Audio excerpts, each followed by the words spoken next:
Dying Light the Beast is holding many secrets that we're yet to discover, but today I have a list of all the best legendaries that I've been using. We've got some video game references, some boomerang axes, a sick launcher, and some guns if that's your thing. Let's go! We shall start with Gordon's Crowbar, that you may recognize the flavor text and where this crowbar's inspiration comes from. But this is a one-handed stick that does blunt damage, has a quite solid amount of base damage, obviously depending on your level that you find it. But the real benefits here are its additional effects, mainly being the extra stamina damage, the damage to headshots and head strikes, the extra damage for humans and extra damage to infected. You really can't go wrong with any of that. The downside to this weapon though is that it does have all these fantastic benefits, but you can't actually modify it and you do have to craft it yourself, which isn't too hard to do. Like you obviously you just find the blueprint and then you just craft it at legendary quality regardless. Like you don't have to level up that blueprint like you do with some of the other blueprints that we'll talk about in this list, where there's a couple of alternatives. But the main reason I wanted to start with this weapon is because you can get it virtually at the start of the game. Like you have to travel a little bit, but there's nothing restricting you from just going and grabbing this legendary blueprint and then crafting it at some of the early levels. So this is found in the farmland section of the map that you can access at any time once you have access to the open world. Essentially, you'll need to go to this location that I'm showing and you'll see a couple of silos. Now you will need to climb the third one along, not this one that I am climbing. It's actually the one that's taller than this. And then you'll be able to jump across, or you could just climb it from the ground. And then at the top there, you will find the blueprint to craft this crowbar. Now, just generally something to note with all the weapons we're going to talk about on this list, obviously you'll find them and they'll be at whatever level you find them at, but you can just enhance them to match whatever level you're going to be at, or recraft them for some of the blueprint ones that we'll talk about later. Whilst Dying Light the Beast isn't a direct sequel to Dying Light 2, it follows a lot of the same themes, almost like another universe or a crossover event. Someone that's no stranger to crossover events is Spider-Man, who's now appearing in the latest Magic the Gathering set. This set adds the entire Spider-Man universe to Magic the Gathering, not only the iconic characters, but also a lot of classic comic book artworks and panel cards that are inspired directly from the comic books, like this black cat that I pulled in one of my packs. The favorite card that I pulled from this set is the counter spell card that has this beautiful gold foil and this hilarious artwork of Doc Ock slapping Spider-Man. The new mechanic for this set is of course based around web slinging, which allows you to cast a spell for a cheaper cost if you also return a tapped creature you control to its owner's hand. This set features standard play and collector booster packs with new panel cards, classic comic book cards, and costume change cards that look spectacular, Spider-Man. This is one of the coolest sets that Magic the Gathering has done, and one of the best ways to get into Magic the Gathering with familiar characters that you know and a thematic gameplay style that's easy to grasp. Swing into Magic the Gathering with Spider-Man from September 26th when the set launches. Thanks Wizards of the Coast for sponsoring this video. Next, we're going to talk about three that are kind of close together. Like they're all in the National Park, that first area of the game, and you can kind of go and get these back to back. Like that's why I'm going to put them in this order. We'll start with the Elite Legendary Pistol. This is just a legendary pistol that has this kind of cool like black and gold aesthetic to it. Now, something to note with all of the weapons in the game really is that ammo is relatively scarce. You'll mostly find it at the military convos and generally on like the Baron's Men, that sort of thing, but you won't really be able to use one as your primary weapon. I've always found they're best just as a backup. You know, if I'm in a situation where I do just want to deal some range damage, it doesn't matter if I make noise, because that is the downside to guns. Now, this elite pistol can be found on the bridge in the National Park. Now, there's a bridge you may have come across that has these locked train cars. One of them has an open shipping crate that has a generator in it. When you turn that generator on, by the way, this will make noise, so it will spawn a couple of infected.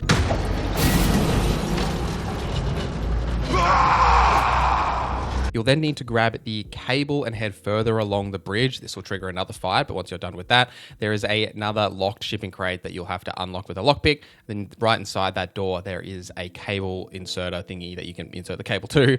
And then at the end of this crate, you'll see like a key card access thing. Now, if you head outside that crate and turn to the left, you'll see another locked crate. Open that one and you'll actually find the military infected that you'll need to defeat. Grab his key card, head back in there and open that locked key access door, and you'll get the elite pistol. You may have come across this house that has a Walking Dead reference that says "Don't Dead, open inside" on the roller door. Now, inside this house is where you'll actually find a legendary SMG called the Needle, which is again just another fantastic weapon that has the same aesthetic vibes as the elite if you do want to use SMGs, which are very powerful in Dying Light. Now, this is found in the National Park as well, right near that mountain shelter tower safe zone if you've unlocked unlocked that, you will have seen this house. Now, from here, if you're looking at the Don't Dead door, turn to the right, there'll be like a little hut. Enter that hut, there'll be a cable in there that you'll need to use to power the door, and the cable inserter is right next to that roller door. You'll insert it there.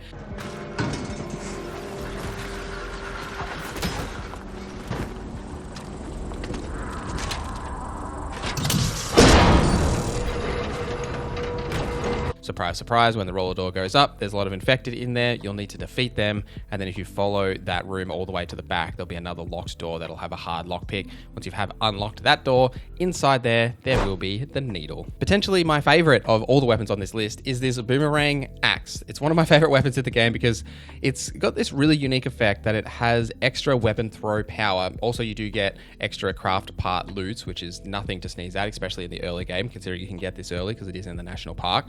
But what this is really good at is the inscription reads, in case of throwing, return to sender. So anytime you throw this weapon, it will boomerang back to your hand and you can immediately throw it again. Sweet boomerang Jeebus. It has a really long throwing distance, like obscenely long, that is kind of hilarious how you can just yeet this thing out and it immediately comes back, plus it does the extra damage from being thrown. One of the major downsides to this weapon is that it is irreparable, so it does only start with 160 durability. Once that runs out, it will break. However, when you find this weapon, you actually get a blueprint as well for this weapon that's exactly the same. It's just at the blue tier, but you can enhance this all the way up to legendary, so you'll essentially be able to keep getting it, but this initial one you get is only irreparable, but it is absolutely fantastic and a fun way to take out infected silently by yeeting an axe at their face. Now, from the needle house that we were just talking about, you'll find a hunting lodge a little bit further up the road.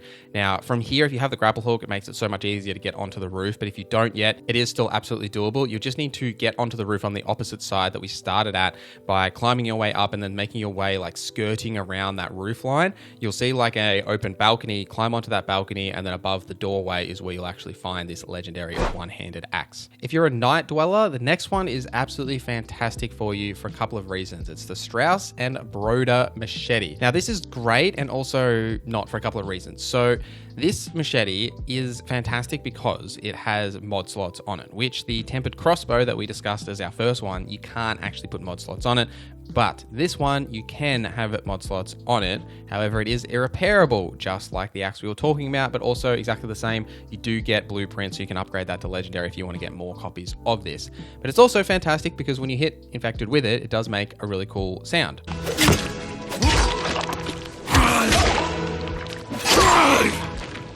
Now, the effects on this is to increase your weapon throw power, but I don't know why you'd want to use that on this when we just talked about an axe that is so much better, because you have to manually go and pick that bad boy up if you do throw it. But it does deal extra damage at night, which is fantastic, and it has an extra dismemberment chance as well. So if you really like to dismember infected, it's quite good for that too. Now, this is found in the industrial zone. This is on the roof of the Nate Market Dark Zone. Now, what's difficult about this is you'll need to climb your way onto the roof. That's not too challenging. Lockpick the door, you can probably do that. Then you'll find a cabinet. Now, this cabinet, you're going to need to knock on it I don't know how many times. You're going to need to knock on this cabinet a lot of times. And I basically just stood here mashing the knock button for, 5-10 minutes. If you have counted how many knocks this takes on the cabinet, do let me know in the comments, as I think that would be an interesting stat to know. If it is the same, if it's a random chance that it opens, or if it, has to be knocked on 100 times, whatever that number actually is before it actually does open.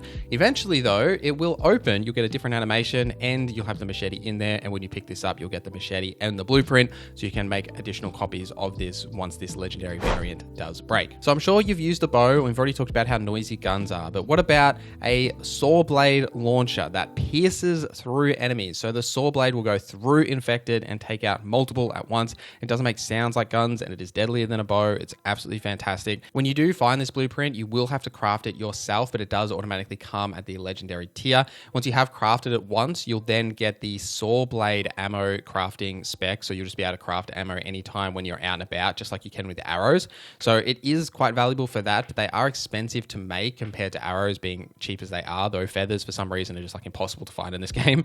But the Sawblade is a bit more expensive, and it does make sense why, as it's quite a deadly weapon. But this is found in the east of the farmlands at the Silos safe zone. You'll need to unlock this safe zone to get the launcher blueprint. Climbing these silos is a bit of work, but you can follow this path that I am doing here.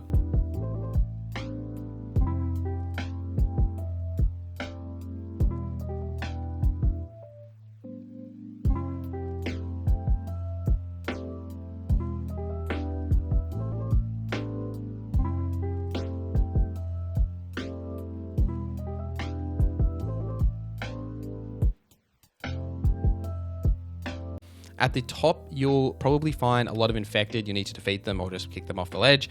Restore the power. Now, to restore the power, you will need to move the cable, but don't just yeet yourself off the edge. Make sure you drop down the ladders, as there are 2 ladders that drop you down to where you insert the cable. Then you can get straight back up to the top, and then you'll be able to unlock the safe zone and find the blueprint there. But your final mission, should you choose to accept it, is let me know any other cool legendaries you found in the comments down below and where you can find them, so we can all help each other out and find all the legendaries in the game. Thank you guys for watching this video till the end. Thank you to our members for supporting the channel. My name is NorZZa, and I hope you have a great day.